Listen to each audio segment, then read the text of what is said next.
What's good, sports family? So, as you see, Juan Soto signs with the New York Mets. Yes, we're in the jacket. 15 years, $765 million deal. Later on, it's going to be an extra $50 million or so. It's going to be about $800 million. Ooh, this is something I'm trying to get my head wrap around. I'm still shocked because, as a longtime Mets fan, we haven't signed a player like this magnitude. I don't even know it ever, I don't think. I think the closest player that we signed that's like someone to talk about is Curtis Granderson when he came to the Mets. That was back in like 2014, something like that, or 13, or something like that, maybe 15.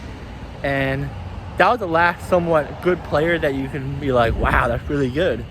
But I wouldn't say like Max Scherzer because he was older. He was still a good player, but he wasn't the best for the team. But this is something different. But yeah, 15 years, $765 million deal. You're saying to yourself, okay, this is nice and all, but do they have more money for other players? Yes, they're going to the third luxury tax, pretty much. So what that means is that we limit kind of a little bit, but Steve Cohen knows that you're gonna get penalized for spending the third luxury tax. He doesn't care. He'll spend the fines. He'll pay it off. You know what I mean? And he's fine with it. So the team is definitely need a first baseman. They definitely need more stuff. They need one or two aces of starting pitching. Bullpen as well. Not a whole lot, but a good chunk. And I think we're okay.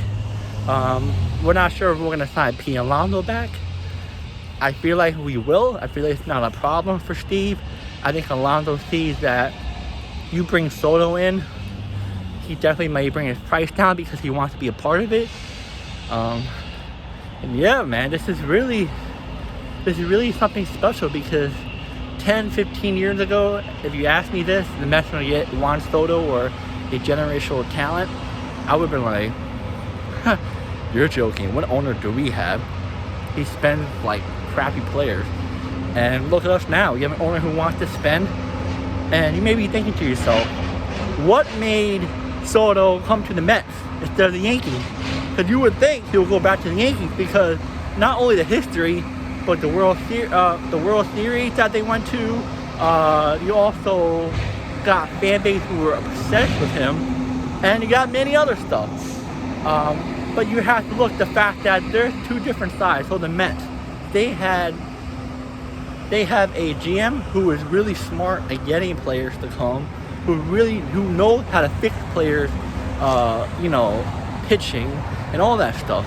Then you got an owner who's a Mets fan as well, who want to spend the money, who cares about the team.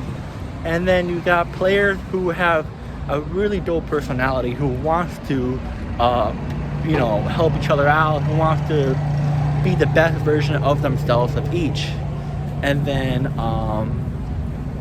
it's just overall, the Mets fan base, I think he wants to win a championship for New York. If he does that for the Mets, he's definitely going to be eating out for free for years to come.